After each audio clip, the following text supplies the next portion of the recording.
So, this HOA treasurer parked her $60,000 BMW in my garage without asking, then fined me $200 for leaving my garage door open overnight.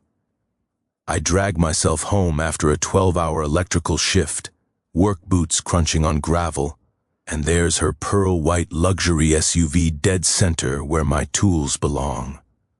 Smell of her fancy leather mixing with motor oil, car alarm shrieking, and when I ask her to move, she waves fake emergency parking rules and tells me to learn community cooperation. 6 weeks later, I owned her house, and she was sobbing into my voicemail, begging me not to foreclose while the whole neighborhood watched.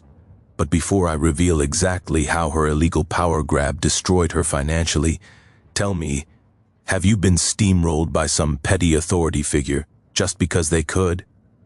Drop your location below. I want to see how many of us are done being pushed around. My name is Jake Morrison, and 2 years ago I thought buying my first house in Willowbrook Estates was hitting the jackpot. I'm a 34-year-old electrician, single dad to 8-year-old Emma who stays with me every other weekend. 6 years of saving every overtime penny, eating ramen like fine dining, all for a modest 3-bedroom with the real prize, a 2-car garage I could turn into my workshop. That garage was my sanctuary, the smell of sawdust mixing with copper wire. My grandfather's weathered workbench with tools that actually built America and space to create Emma's treehouse without some neighbor measuring my property lines. Recently inherited a small sum from Grandpa, too. Finally had money for real home improvements instead of just dreaming about them. The garage door opener had this satisfying mechanical rumble when it closed each evening, sealing off my world from the suburban theater outside.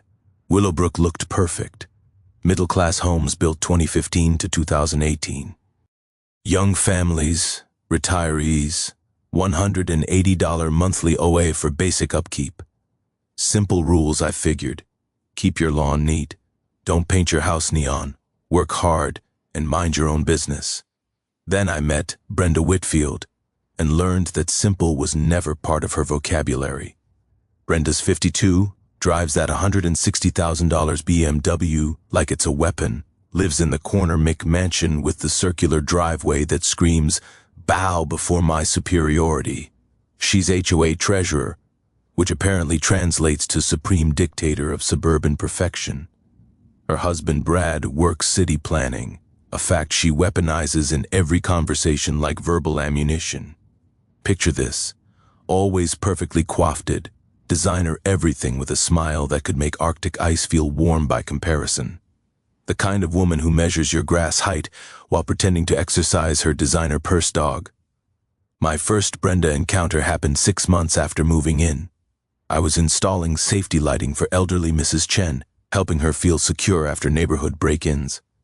When suddenly there's this shadow looming over my work, sharp click of expensive heels on concrete, overwhelming cloud of perfume that probably cost more than my truck payment. Excuse me. Clipboard clutched like divine scripture, but I don't see permits posted for this electrical work. I explained outdoor lighting doesn't need permits, showed my state license, offered to review safety codes. Her response, "I'll need to verify that with my husband. We simply cannot have questionable contractors compromising our property values." The way she said questionable contractors, like my 12 years of licensed experience and calloused hands meant nothing because I drove a work truck instead of leasing German luxury.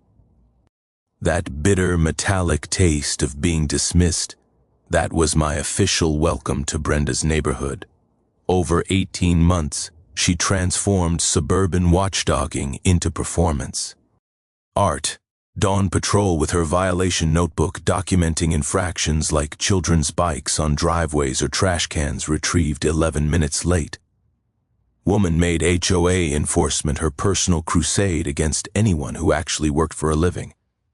But her special treatment was reserved for residents who didn't match her community vision. Mrs. Chen got cited for aesthetically inappropriate decorations, her late veteran husband's memorial wind chimes.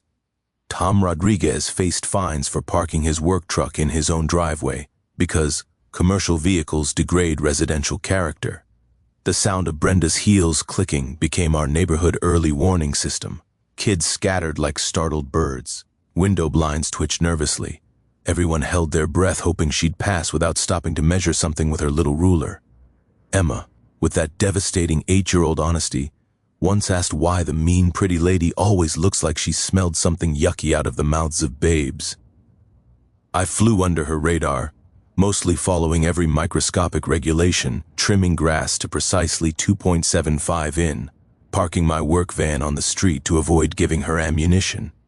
But that Tuesday evening, when I came home exhausted from a 12-hour job, I discovered Brenda had decided my garage was apparently community property. That Tuesday evening, I pulled into my driveway at 7:30 p.m. after installing emergency backup power for a medical clinic, one of those jobs where lives literally depend on your work being perfect. My steel-toed boots felt like concrete blocks. My tool belt had left permanent grooves in my shoulders, and all I wanted was to grab a beer and check on the treehouse project I'd been building for Emma. Instead, I found Brenda Whitfield's pearl-white BMW X5 parked dead center in my garage like she owned the place. Not partially blocking, not squeezed to one side, dead center. With maybe 6 in clearance on each side, positioned so perfectly that opening her doors would scratch my workbench. The smell of her car's leather interior mixed with my motor oil and sawdust, creating this weird clash of luxury and honest work that made my stomach turn. I stood there for a full 30 seconds, garage door remote in my hand, wondering if I was having some kind of exhaustion-induced hallucination. The car alarm chirped once, that smug little electronic sound that said, "I belong here and you don't." Antagonist action. I walked around to my front door, where I found Brenda herself sitting in one of my patio chairs like she was hosting a neighborhood committee meeting. She was perfectly dressed despite the humid August evening, scrolling through her phone with the casual indifference of someone who'd never questioned her right to occupy any space she chose. "Excuse me," I said, keeping my voice level, "but there's a car in my garage." She looked up with that practiced smile. "Oh, Jake, my driveway is being sealed tomorrow morning. Emergency situation, and the HOA emergency parking clause allows temporary use of available spaces during community maintenance." I pulled out my phone and scrolled through the HOA documents while she watched with amusement like I was a child trying to read a grown-up book. "Ma'am, I don't see any emergency parking clause in here." Well, she stood up, smoothing her skirt. "I'm currently reviewing the bylaws for necessary updates. Consider this a pilot program for community cooperation during infrastructure improvements. Protagonist counterpunch. Here's where most people would have lost their temper and done something stupid. But 12 years of electrical work teaches you patience. One wrong move and you're dead. So instead of exploding, I did something that clearly wasn't in Brenda's playbook. I pulled out my phone and started recording. "Oh, to be clear," I said calmly, "you're admitting that this emergency parking clause doesn't actually exist yet, and you're using my private garage as a test case without my permission."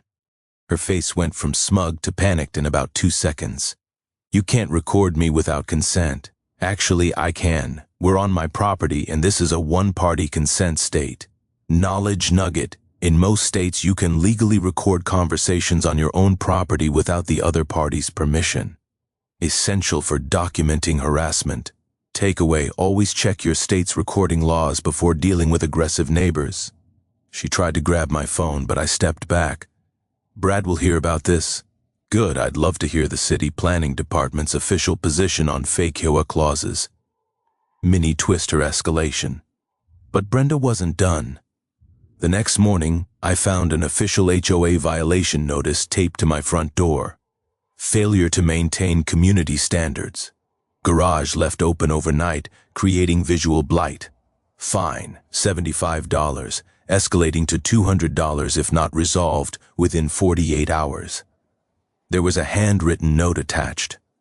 "Maybe next time you'll be more cooperative." I called my buddy Derek, college roommate turned real estate attorney, while staring at the notice. "Jake," Derek laughed after I read it to him. "She just handed you a gift. She's literally finding you for the violation she caused. That's evidence of harassment and abuse of HOA authority. So, what's my next move?" Research time. HOA formation documents are public record at the county office. Find out what authority they actually have versus what they claim to have. During my lunch break, I drove to the county courthouse. The taste of institutional coffee mixed with the musty smell of old filing cabinets as I dug through incorporation papers. What I found made me smile for the first time since this started. Her second move. Mean. Brenda was busy. I came home to find she'd emailed the entire neighborhood. Urgent community notice. Resident violation creating security concerns due to unsecured garage overnight. Board reviewing enhanced enforcement procedures. Emma called that evening, excited about her upcoming weekend visit. "Daddy, is my treehouse going to be ready? We might have to work around some obstacles, sweetheart." "Is the mean lady being mean again?" "Yeah, baby, but Daddy's learning how to be mean back the right way." What Emma didn't know was that my county research had revealed something Brenda definitely didn't want the neighborhood finding out about. Friday morning hit me with a new level of audacity, one that even I hadn't expected from Brenda. Not only was her BMW still sitting in my garage like some luxury parasite, but she'd brought a friend, a sleek black Mercedes sedan, now sitting beside it, taking up every inch of space where my tools used to be. I found my electrical supply cabinet, the one with $3,000 worth of equipment, pushed against the back wall with a brand new padlock, where my lock used to be. My tools were scattered across my workbench like someone had been rummaging through a junk drawer, and there was a sticky note on my grandfather's old vise. Quote, "Temporary relocation for client staging. Community cooperation appreciated BW." End quote. The metallic taste of pure rage filled my mouth, mixed with the sharp smell of expensive car leather and whatever fancy perfume she'd sprayed around my workspace like she was marking her territory. Instead of doing what every fiber of my being wanted to do, which involved those bolt cutters hanging on my garage wall, I did something that would hurt Brenda more than any tool could. I called the non-emergency police line. "Hi, I'd like to report a trespassing situation and possible theft of personal property." Officer Martinez arrived 20 minutes later, a solid guy who looked like he dealt with plenty of suburban drama. After documenting everything with photos, he said something that made my day. "Sir, this looks like harassment to me. Mind if I have a word with the vehicle owner?" Watching Brenda try to explain to a cop why she had the right to lock up someone else's tools in their own garage was like watching a masterclass in how not to talk to police. Her voice got higher with each excuse. Her hands fluttered like confused birds, and Officer Martinez's expression grew more skeptical by the minute. The sound of his pen clicking as he took notes was like a countdown timer to Brenda's credibility evaporating. "Ma'am," he finally said, "property deed trumps HOA agreement every time. You might want to remove your vehicles before this becomes a criminal matter." That afternoon, I drove to the county surveyor's office with a mission. I remember Derek mentioning once during our college days that property deeds always trump HOA plat maps in legal disputes. The deed describes exactly what you own, while HOA maps are often based on preliminary surveys that don't reflect final construction. Your deed is the ultimate legal authority over your property, not what any HOA claims on their maps. The clerk, a helpful woman named Janet, who'd clearly seen her share of property disputes, pulled up my lot survey with the enthusiasm of someone about to deliver Christmas morning news. "Oh, honey," she said, pointing at the screen. "You own 18 and more toward the street than your HOA thinks you do. See this line here? That's your actual boundary. Your garage is completely on your own property. The original developer had sold me the property with clear title to the entire garage footprint, but the HOA's formation documents used an outdated preliminary survey that was legally worthless." I walked out of that office feeling like I just found the cheat code to Brenda's game. By Saturday, Brenda had escalated to full neighborhood social media warfare. She called in, quote, emergency, end quote, HOA board meeting for Monday night with a notice that looked more like a court summons, urgent property boundary dispute, requiring immediate resolution, end quote. She also launched a Facebook campaign that would make political operatives jealous. Her post about, quote, some residents who prioritize vacation over community safety, and, quote, got shared to 3 neighborhood groups. But her strategy backfired spectacularly. Mrs. Chen commented with a detailed account of Brenda's harassment campaign. Tom Rodriguez shared photos of his own bogus violation notices. Sarah Mitchell posted a screenshot of the actual HOA bylaws, proving most of Brenda's, quote, rules, end quote, existed only in her imagination. My personal favorite comment came from Janet Martinez, Officer Martinez's wife. As it turned out, funny how some people think badges give them the right to other people's property, with a rolling eyes emoji, end quote. Sunday morning brought Brenda's most desperate move yet. I woke up to find a city towing notice stuck to my work van. Apparently, it violated, quote, commercial vehicle restrictions, end quote, and would be towed Thursday morning. The beautiful irony, my van was parked legally on a public street where I'd specifically put it to avoid any HOA issues, but Brenda's husband, Brad, had pulled strings at city planning to manufacture a violation that didn't exist. Emma called that evening, practically bouncing through the phone with excitement. Daddy, can we work on my treehouse this weekend? Absolutely, sweetheart. And I think we might build it even bigger than we originally planned. How come? Because Daddy learned something very interesting about our backyard. Turns out we own more of it than some people think we do. What I didn't tell Emma was that her innocent treehouse project was about to become the perfect demonstration of exactly where my property lines really were and who actually had the legal right to be there. Monday evening arrived with all the drama of a neighborhood soap opera.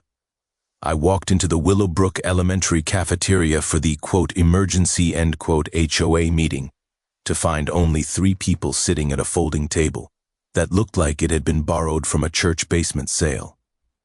Brenda sat in the center wearing a navy blazer that screamed, I'm in charge here, end quote. Flanking her were 2 bored allies I'd never actually seen before. Harold something or other, a retiree who nodded at everything Brenda said like a dashboard bobblehead, and Patricia whoever, a woman who looked like she'd been professionally trained to purse her lips in disapproval. The cafeteria still smelled like today's lunch special, that unmistakable aroma of institutional mac and cheese mixed with industrial floor cleaner. It was about to smell a lot worse for Brenda. Where's everyone else? I asked, pulling out my phone to start recording. The other board members couldn't make it tonight, Brenda said with that practiced smile. But we have a quorum so we can proceed with essential business. I sat down in one of those tiny plastic chairs designed for second graders, my knees practically touching my chin. The sound of the chair creaking under my weight echoed through the empty cafeteria like a warning shot. First order of business, she announced motion to clarify parking enforcement procedures in light of recent non-compliance issues. She slid a typed document across the table, 3 pages of legal-sounding nonsense that basically said the HOA could find anyone for anything related to, quote, vehicular storage, creating visual disruption to community standards, end quote. The motion included retroactive fines for, quote, unauthorized garage usage patterns, end quote, dating back 60 days for $800. You're trying to fine me $800 for how I use my own garage? I asked. Community standards affect all property values? Harold bobbled enthusiastically. That's when I remembered something Derek had drilled into me during our college study sessions. Most HOA boards never file proper insurance for the powers they claim to have. Without insurance, individual board members become personally liable for any damages their decisions cause. Your insurance policy is your legal shield, but only if it actually covers what you're doing. I'd like to see the HOA incorporation documents, I said, and your insurance policy covering these enforcement powers. The silence that followed was so thick, you could have carved it like Thanksgiving turkey. Patricia's lips pursed tighter.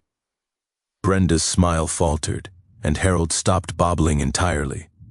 The fluorescent lights above us hummed like angry hornets trapped in a jar. Those documents are being reviewed by our legal counsel, Brenda finally managed. No problem, I said, pulling out the papers I brought. I've got copies right here from the county filing office. I spread out the HOA incorporation documents and insurance policy on the tiny table.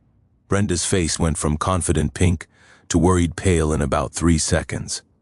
According to your insurance policy, I continued, the HOA specifically excludes coverage for board members' personal business activities, like using community resources for real estate staging. Furthermore, I said, opening another folder, I've documented $23,000 in financial discrepancies over the past 18 months. The pattern was beautiful in its criminal simplicity. Storm cleanup billed to the HOA, but performed by city crews for free. Landscape consultations charged to community funds, but done T. Roof Brenda's private company. Emergency tree removal that cost us $8,400 for trees the city had removed at no charge. But here's what I hadn't expected to find. The real twist that made my electrician's heart sing. Mrs. Whitfield, I said, pulling out one final document. Did you know your husband's city planning emails are subject to public records requests? The color drained from her face faster than water down a broken drain. I read from Brad's official email, quote, problem properties requiring community pressure to improve neighborhood composition. Target working-class homeowners for maximum leverage. End quote. Harold's mouth fell open like a broken garage door. Patricia actually gasped, and Brenda looked like someone had just told her the FBI was outside. That's taken out of context, she whispered. There's more, I said. Quote, wife staging business needs 3-month access cycles. Recommend escalating HOA pressure on Morrison property for optimal client presentation timeline. End quote. The taste of victory was better than my grandfather's homemade apple pie. Sweet with just a hint of justice. This meeting is over, Brenda said. Standing so fast her chair fell backward with a metallic crash that echoed through the empty cafeteria. But as I walked to my car, I had no idea that Brenda's desperation was about to reach levels that would make tonight's revelations look like a friendly neighborhood chat. The next morning brought a phone call that changed everything. Jake, you need to sit down for this, Derek said. His voice had that tone lawyers get when they found something that could either make you rich or land someone in federal prison. I was in my kitchen staring at my coffee maker and wondering if Brenda's BMW was still squatting in my garage. Spoiler alert, it was. Remember how I said I'd dig deeper into Brenda's business dealings? Derek Company continued. Well, I found the smoking gun. Actually, I found the whole arsenal. He'd spent the night running Brenda's real estate license through the state database along with cross-referencing her HOA financial activities with public records. What he discovered made my electrical violations look like parking tickets. First, Derek said, Brenda's real estate license has 2 pending complaints for misrepresentation, both from elderly clients who claim she manipulated them into selling below market value. The coffee maker gurgled to life, filling my kitchen with the rich aroma of caffeine salvation. I was going to need it. Second, her property records show she owes $180,000 more on her mortgage than her house is currently worth. She's underwater financially and drowning fast. But the real bombshell was still coming. Third, and this is the big one, Brad's city position is under official ethics review for undisclosed conflicts of interest related to HOA enforcement activities.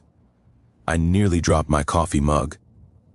The smooth ceramic surface suddenly felt slippery in my callous hands. Someone filed a complaint with the state attorney general's office, Derek continued, about systematic corruption in municipal planning departments working with private HOA boards to manipulate property values. The investigation had been quietly running for 6 months. Brad's email trail was just the evidence they needed to prove coordination between city planning and private real estate interests, using HOA harassment to force property sales. Derek, I said, are you telling me that Brenda and Brad are part of some kind of organized scheme? I'm telling you that your little garage situation just became Exhibit A in a federal fraud investigation. The implications hit me like a surge through an ungrounded electrical line. Brenda wasn't just a power-hungry neighbor with control issues. She was running a sophisticated property manipulation scheme, using her HOA position to identify target homeowners, creating artificial violation pressure to force quick sales below market value, then flipping those properties through her real estate business for massive profits. How many other homeowners? I asked. At least 12 in your neighborhood alone, probably dozens across the county. Derek explained how the scheme worked. Brad would identify properties in his city planning role that were ripe for development or resale. Brenda would manufacture HOA violations to pressure those specific homeowners into selling. Their combined inside knowledge of zoning changes and development plans made them incredibly effective at targeting the right properties at the right time. Mrs. Chen's memorial wind chimes weren't just annoying to Brenda's aesthetic sense. They were an excuse to pressure an elderly widow into selling her house 6 months before the city announced plans for a new community center that would boost property values by 30%. Tom Rodriguez's work truck wasn't really a community eyesore. It was parked on a lot that Brad knew would be rezoned for mixed-use development within 2 years. My garage wasn't just convenient parking for Brenda's staging business. My property sat on a corner lot that would become extremely valuable when the new shopping center got approved next spring. The beautiful part, Derek said with the satisfaction of a prosecutor who just cracked a major case, is that they documented everything. Brad's emails, Brenda's violation records, even invoices showing her staging company billing clients for access to property she obtained through HOA pressure. So what happens now? Now you have more power in this situation than Brenda could have ever imagined. She's not just facing HOA accountability anymore. She's looking at federal fraud charges, conspiracy, and civil rights violation. I hung up the phone and walked out to my garage where Brenda's BMW still sat like a $40,000 confession letter. But now I understood something that changed my entire strategy. This wasn't about parking. This wasn't about property rights. This was about taking down a criminal enterprise that had been systematically stealing from working families across our entire county. Time to call in some bigger allies. Derek's revelation changed everything. This wasn't neighborhood drama anymore. This was organized crime disguised as suburban governance, and that meant I needed to think bigger than just getting my garage back. I spent Wednesday afternoon assembling what Derek called Team Justice, end quote. Though honestly, it felt more like recruiting for the world's most suburban version of Ocean's 11. First up was Mrs. Chen. I found her in her garden, tending to the memorial flowers she'd planted around her late husband's wind chimes, the ones Brenda had tried to ban as aesthetically inappropriate. End quote. Mrs. Chen, I said, how would you feel about helping me expose exactly what Brenda's been doing to this neighborhood? Her weathered hands paused over a rose bush that had been blooming for 40 years. Jake, I've been keeping records since the day that woman showed up at my door with her clipboard. I was hoping someone would eventually ask. She disappeared into her house and returned with a shoebox full of documentation that would make an FBI forensic accountant weep with joy. Every violation notice, every threatening phone call, every time Brenda had photographed her property without permission, all dated, time-stamped, and cross-referenced with neighborhood events, military training, she explained with a smile that could have powered the neighborhood. My late husband taught me that documentation beats confrontation every time. Next was Tom Rodriguez. I found him in his drive, working on the engine of that work truck Brenda had tried to get towed. The smell of motor oil and determination filled the evening air. Tom, I need someone with your kind of practical expertise." He looked up from under the hood, wiping his hands on a rag that had seen more honest work than Brenda's BMW. "You mean someone who knows how to install security equipment without leaving fingerprints? I mean someone who understands how to document things properly." Tom's grin could have lit up the whole street. "Brother, I've been waiting for this conversation since the day she tried to fine me for parking my own truck in my own driveway." Over the next hour, Tom explained his background in military intelligence, how he'd been quietly mapping Brenda's patrol patterns, recording her violation schedule, even documenting which houses she photographed and when. Turns out, having a combat veteran with surveillance training living 2 streets over was like having a neighborhood guardian angel with a security clearance. Sarah Mitchell joined our impromptu war council when she showed up with her laptop and the kind of organizational skills that come from managing 33rd graders every day. "I've been running the neighborhood Facebook group like an intelligence operation," she said, pulling up spreadsheets that would impress a data analyst. Every complaint about Brenda, every suspicious HOA activity, every time someone got a bogus violation notice, all cross-referenced and categorized. Derek arrived Thursday evening with a legal strategy that was beautiful in its simplicity. We were going to let Brenda continue digging her own hole while building an airtight case that would protect every homeowner in the county from similar schemes. First, Derek explained, spreading documents across my kitchen table, we file a formal complaint with the State Real Estate Board about Brenda's license. Violations using Mrs. Chen's documentation. The complaint would trigger an automatic investigation into Brenda's business practices, including her use of HOA authority to manipulate property sales. Real estate boards take this kind of thing very seriously because it makes their entire industry look corrupt. Second, he continued, we submit Brad's email evidence to the State Attorney General's office. They're already investigating municipal corruption.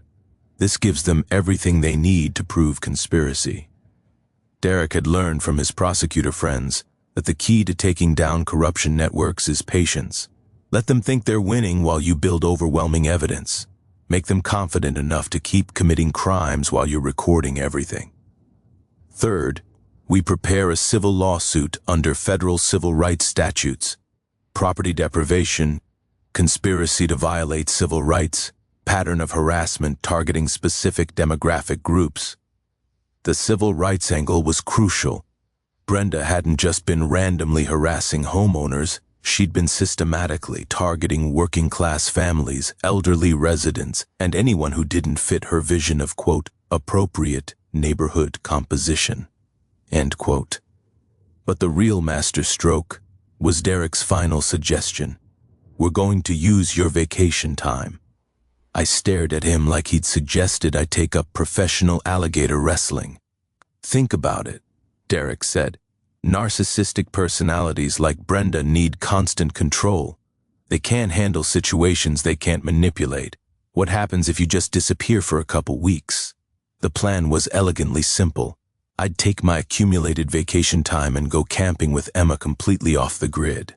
No cell service, no internet, no way for Brenda to contact or manipulate me. Meanwhile, Tom would house it and document every single thing Brenda did. Mrs. Chen would coordinate with other neighbors to record any escalating behavior. Sarah would monitor social media and keep the neighborhood informed. Without you there to react to, Derek explained. She'll have to show her true colors to everyone else. Narcissists can't help themselves when they think they're winning. The taste of anticipation was like the first bite of perfectly grilled barbecue. This was going to be satisfying in ways Brenda couldn't even imagine. Emma's weekend visit was coming up, and for the first time since this whole mess started, I was genuinely excited to tell her we were going camping for 2 weeks of the most strategic relaxation of my life. Day 3 of our Yellowstone camping trip, and I was teaching Emma how to identify animal tracks by the creek when my satellite emergency communicator buzzed with a message from Tom. Quote, she's lost her mind. Call when you can get signal. End quote. Emma was building a dam out of smooth river rocks, completely absorbed in her engineering project. The smell of pine needles and mountain air should have been relaxing. Instead, I found myself hiking to higher ground to get cell coverage, wondering what fresh hell Brenda had unleashed on the neighborhood.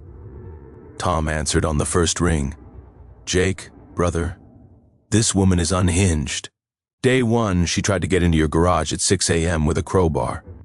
I sat down on a boulder that had probably been there since the last ice age, watching eagles circle overhead while Tom described Brenda's escalating desperation. Day two, she called a locksmith, claimed it was an HOA emergency inspection for electrical hazards. Locksmith took one look at her story and left. But here's the good part. I got it all on video. Tom had positioned cameras to cover every angle of my property. Motion activated, infrared capable, uploading to cloud storage that Brenda couldn't tamper with. Military grade, sir. Valence disguised as standard home security. Day 3, that's today. She brought City Electrical Inspector Frank Morrison. No relation to you, by the way. Told him you had dangerous wiring that needed immediate inspection. The beautiful thing about working in the electrical trade for 12 years is that you know every inspector in the county. Frank Morrison was a straight shooter who didn't appreciate being lied to about emergency situations. Frank took one look at her story and asked for the complaint filing number. Tom continued. When she couldn't provide one, he asked who reported the electrical hazard. When she said she did, he asked for her electrical license number. I could picture Brenda's face when she realized she just claimed expertise she didn't have to a man who'd been inspecting electrical work since before she got her real estate license. Frank told her that filing false electrical emergency reports was a misdemeanor. Then he left, but not before he gave me his card and said to call if she tried anything else. The mountain air was crisp and clean, carrying the sound of Emma's laughter as she tested her rock dam against the creek current. Meanwhile, 200 meters away, Brenda was apparently having a complete meltdown. But Jake, that's not even the worst part. Tom's voice dropped to that tone military guys use when they're about to describe something truly spectacular. Last night around midnight, she tried to jimmy your garage lock with what looked like a butter knife. I confronted her, and she claimed she heard, quote, strange noises and was investigating community safety concerns, end quote. Please tell me you recorded that. Brother, I got her on camera attempting breaking and entering while explaining to a Marine veteran how community safety works. It's like watching someone fail a sobriety test while insisting they're the designated driver. Tom had filed a PO. Lice report for attempted burglary. Officer Martinez took one look at the security footage and recommended that Brenda speak with a lawyer immediately, but her response to getting caught red-handed was even more revealing. She posted on the neighborhood Facebook group at 2 a.m. Tom said, quote, some residents think vacation planning is more important than community safety. Dangerous electrical situations require immediate attention regardless of individual convenience. End quote. Sarah Mitchell had screenshot everything before Brenda could delete it. The 2 a.m. timestamp made it clear that she'd posted immediately after getting caught trying to break into my garage. The neighbors are turning against her, Tom continued. Mrs. Patterson from Oak Street commented that maybe people who break into garages at midnight aren't the best judges of community safety. Got 47 likes in 6 hours. Derek had called that morning with updates from the legal front. The state real estate board had fast-tracked their investigation after receiving Mrs. Chen's documentation. Brad's city position was now under active review by the ethics committee, and the Attorney General's office was very interested in Brad's email trail. One more thing, Tom said. She tried to bribe me yesterday. That got my full attention. Eagles could circle all they wanted. This was better than nature documentary. $500 cash just to let her into your garage for, quote, 1 hour to retrieve important staging materials, end quote. I told her those staging materials looked suspiciously like your electrical tools. Tom had recorded the entire conversation on his phone, including Brenda's exact words about making my city permit applications. Much easier if we cooperate, end quote. Emma called from the creek, excited about a fish she'd spotted in her rock pool. Her voice echoed off the mountain walls like a reminder of what really mattered. Clean air, clear water, and time with people you love. While 200 meters away, a corrupt HOA treasurer was systematically destroying her own life, trying to steal a garage that was never hers to begin with. Tom, I said, keep recording everything. I have a feeling she's just getting started. Day 9 of our camping trip, and Emma had just caught her first fish when my satellite communicator buzzed again. This time it was Sarah's number with an urgent message. Quote, emergency. Brenda hired someone to break in. Police involved. Call a SAP, end quote. I helped Emma release her rainbow trout back into the crystal clearer mountain stream, watching it dart away toward deeper water. The irony wasn't lost on me that we were practicing catch and release while Brenda was apparently escalating to actual crime. Sarah answered before the first ring finished. Jake, she's completely lost it. Yesterday she approached Tom with a briefcase full of cash. Today she hired what can only be described as the world's worst burglar. The mountain's silence was broken only by the sound of wind through pine trees and my blood pressure climbing toward dangerous levels. Around 2 p.m. today, Tom spotted some guy with bolt cutters trying to cut your garage lock. When Tom confronted him, the guy claimed to be a, quote, licensed contractor working for the HOA, end quote. No permit, no ID, no legitimate paperwork. I could hear the satisfaction in Sarah's voice as she described what happened next. Tom asked to see his contractor's license. Guy couldn't produce one. Tom asked for the HOA work order. Guy pulled out a handwritten note on Brenda's personal letterhead. Tom called the police. Officer Martinez arrived to find a man with no identification attempting to break into private property with tools that belonged in a prison escape movie. When pressed about who hired him, the guy immediately gave up. Brenda's name and phone number. Gets better, Sarah continued. Under questioning, he admitted Brenda paid him $200 cash to, quote, retrieve staging materials from a garage that needed to be accessed for community safety, end quote. The criminal conspiracy charges were adding up faster than Emma's collection of interesting rocks. Attempted burglary, conspiracy to commit breaking and entering, filing false reports, and now soliciting criminal activity. But Jake, the nuclear bomb dropped this morning. Sarah's voice had that tone teachers get when they're about to describe the most spectacular classroom disaster of their career. The state attorney general's office executed a search warrant on Brenda's house and real estate office at 6 a.m., with news cameras rolling. I sat down on a fallen log, watching Emma skip stones across the lake while trying to process the fact that my neighborhood HOA drama had apparently escalated to federal law enforcement. Channel 7 was there for the whole thing, Sarah said. Brenda in her bathrobe screaming about property rights while they carried out boxes of financial records. Brad getting arrested in his city planning office while his co-workers watched through conference room windows. The investigation had moved faster than anyone expected. Derek's evidence package, combined with Mrs. Chen's meticulous documentation, and Tom's security footage had given prosecutors everything they needed for search warrants. They found everything, Jake. Computer files showing the property manipulation scheme, bank records proving she'd been moving HOA funds through her personal accounts, even a spreadsheet listing target homeowners with notes about pressure points for maximum compliance, end quote. Mrs. Chen's name was on that list with notes about elderly widow vulnerable to safety concerns, end quote.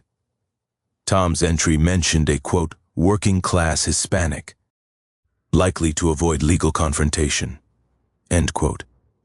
My file was the most detailed, quote, single father, electrician, corner lot, high development potential, financial pressure through daughter's needs, end quote. The casual racism and classism documented in Brenda's own handwriting was going to make the civil rights case slam dunk simple. There's more. Sarah said they arrested 4 other HOA board members across the county. This wasn't just Willowbrook. This was organized crime using suburban homeowner associations as cover. The scope was staggering. Dozens of neighborhoods, hundreds of manipulated property sales, millions of dollars in fraudulent transactions spanning 5 years. Derek called this morning. Sarah continued, "The Attorney General's office wants to interview you when you get back as a witness, not a suspect. You're officially the victim who exposed a federal conspiracy." Emma ran up with a perfect skipping stone, smooth and flat like a tiny pancake. "Daddy, look what I found. Want to see how far it goes?" "Absolutely, sweetheart." While she demonstrated her improved stone skipping technique, Sarah delivered the final update. "Oh, and Jake, Brenda called you 17 times yesterday. The voicemails, there's something special. 17 times started demanding, moved depleting, ended with full sobbing breakdown. She's begging you not to press charges, offering to drop all HOA claims, even promising to buy your house for above market value if you'll just, quote, make this all go away, end quote. The mountain lake was mirror smooth, reflecting Emma's delighted face as her stone skipped 7 times before sinking. Pure joy in a place where the air was clean and people couldn't lie to you about fake parking regulations. "Sarah," I said, "save those voicemails. I have a feeling they're going to be very useful when we get home because in 3 days Emma and I would be heading back to Willowbrook, where a federal investigation was waiting for us and where Brenda's empire had finally collapsed under the weight of its own corruption." Day 14, homecoming day.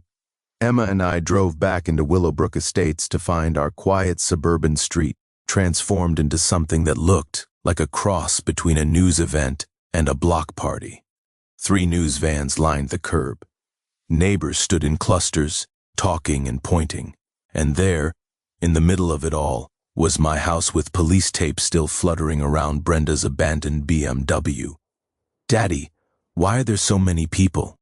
Emma asked, pressing her face to the car window. "Because sometimes when you stand up to bullies, other people pay attention." Tom met us in my driveway with a grin that could have powered the neighborhood and a folder thick enough to use as a weapon. "Welcome home, brother. Hope you're ready for your close-up." He handed me the folder while Emma ran to inspect her treehouse in progress. The documentation inside was beautiful. 17 attempts at breaking into my garage, 3 police reports, 1 arrest, and enough security footage to make a Netflix documentary. "Channel 7 wants to interview you in an hour," Tom said. "Something about the homeowner who exposed HOA corruption through strategic vacation planning." End quote.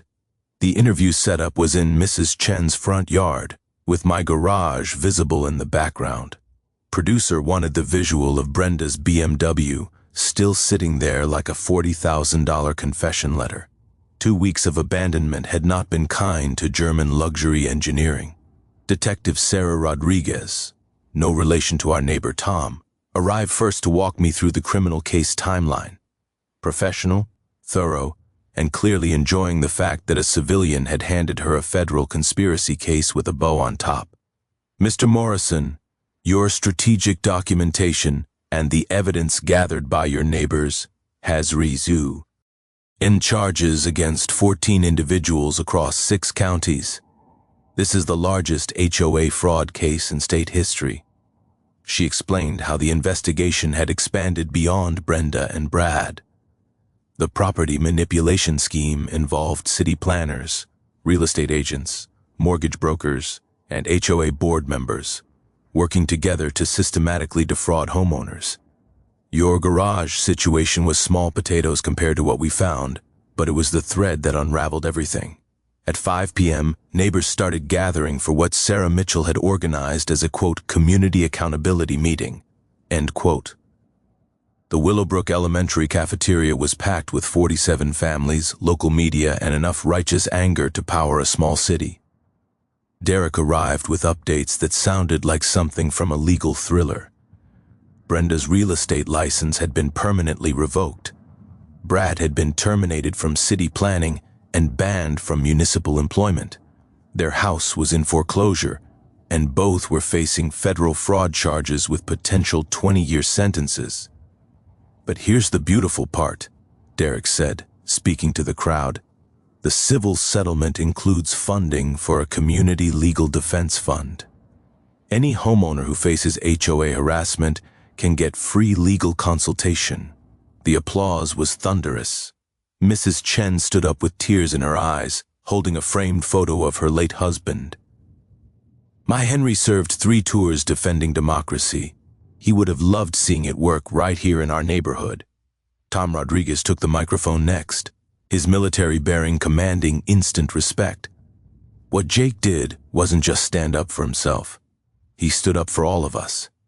Every working family who's been told we don't belong in our own neighborhoods. But the real mic drop moment came when they played Brenda's voicemails on the community speakers. 17 messages spanning 2 weeks, starting with Dima. NDS, you need to return immediately and resolve this garage situation. End quote. Escalating to threats, my husband's position gives us options you haven't considered. End quote. Moving to bargaining, I'll drop all HOA violations if you just let me explain. End quote. And ending with complete breakdown. Please, Jake, I'm begging you. I'll pay above market value for your house. Just don't let them take everything. End quote. The gasps from the audience when they heard her admission of attempted bribery were audible. But the moment that brought the house down was her final message recorded at 3 a.m. on day 12. Quote, I never meant for it to go this far. I just wanted to control something. Everything's falling apart, and I thought if I could just make the neighborhood perfect, maybe Brad would stop drinking and we could save our marriage, and I could stop feeling like such a failure. End quote. The raw desperation in her voice was almost tragic. Almost. Officer Martinez stood up from the back of the room. Ladies and gentlemen, justice isn't always pretty, but it's necessary. Channel 7's reporter asked me for a final comment. With 47 neighbors watching, cameras rolling, and my daughter building block towers in the back of the room, I said the only thing that mattered. All I wanted was to use my own garage. Turns out that sometimes defending small things leads to protecting big things, like the right to exist in your own neighborhood without someone else's permission. The standing ovation lasted 3 minutes. Emma clapped so hard her little hands turned red, and somewhere across town, Brenda Whitfield was learning that karma doesn't take vacation days. 6 months later, and Emma's treehouse was finally finished. We built it exactly 18 and past, where Brenda had claimed my property line ended. Because when you own the land, you might as well use every inch of it. Emma was hanging upside down from her new rope ladder, her hair swinging like a pendulum while she explained the treehouse rules to her friend Madison from down the street. First rule, she announced with the authority of an 8-year-old architect, no mean people allowed. Second rule, everyone has to share snacks. Third rule, if you're mean to someone's daddy, you can't come up here ever. Smart kid. She'd learned more about property rights and community justice from this whole experience than most adults understand. The civil lawsuit settlement had been finalized last week.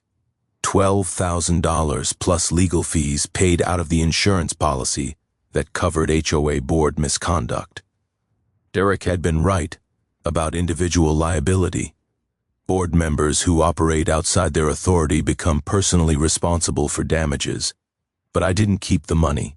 Instead, I used it to establish the Willowbrook Property Rights Defense Fund. $12,000 in seed money, plus Derek volunteering pro bono hours, plus Mrs. Chen serving as community ombudsman for elderly residents. Any homeowner facing HOA harassment could get free legal consultation and representation. The fund helped 3 families in the first month alone. Turned out Brenda's methods had been copied by power-hungry board members in other neighborhoods. But now word was spreading mess with working families. And there are people who know how to fight back. Mrs. Chen had become something of a neighborhood celebrity. Her documentation methods were so thorough that 2 other counties asked her to train their residents in proper record-keeping for HOA accountability. She started calling it her, quote, Democracy and Action Workshop. Tom Rodriguez got elected to the new HOA board on a platform of transparency and common sense. First order of business was posting all financial records online for public review. Second was establishing a policy that board members couldn't profit from their positions in any way. Property values in Willowbrook had actually increased 8% since the corruption was exposed. Turns out, people pay premium prices for neighborhoods where you don't have to worry about arbitrary harassment from petty dictators. Sarah Mitchell started a YouTube channel called HOA Accountability Network, end quote, teaching homeowners how to research their rights, document violations, and build coalitions for community protection. Her subscriber count hit 50,000 last month. Derek's law practice got so many HOA corruption cases that he hired 2 associates and started specializing in homeowner protection law. He jokes that my garage situation was the best marketing campaign he never paid for. Emma's relationship with me had grown stronger through the whole experience. She'd learned that sometimes adults need to stand up to bullies too, and that doing the right thing isn't always easy, but it's always worth it. Daddy, she said one evening while we were grilling burgers in the backyard, are you proud of what we did? I'm proud of what you did, sweetheart. You were patient while Daddy learned how to be brave. Can we go camping again this summer? Absolutely, but this time just for fun. The annual, quote, Garage Door Day barbecue had become a neighborhood tradition.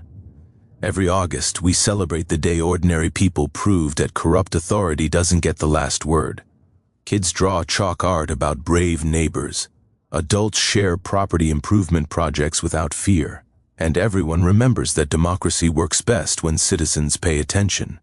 Brenda and Brad both plead guilty to federal fraud charges.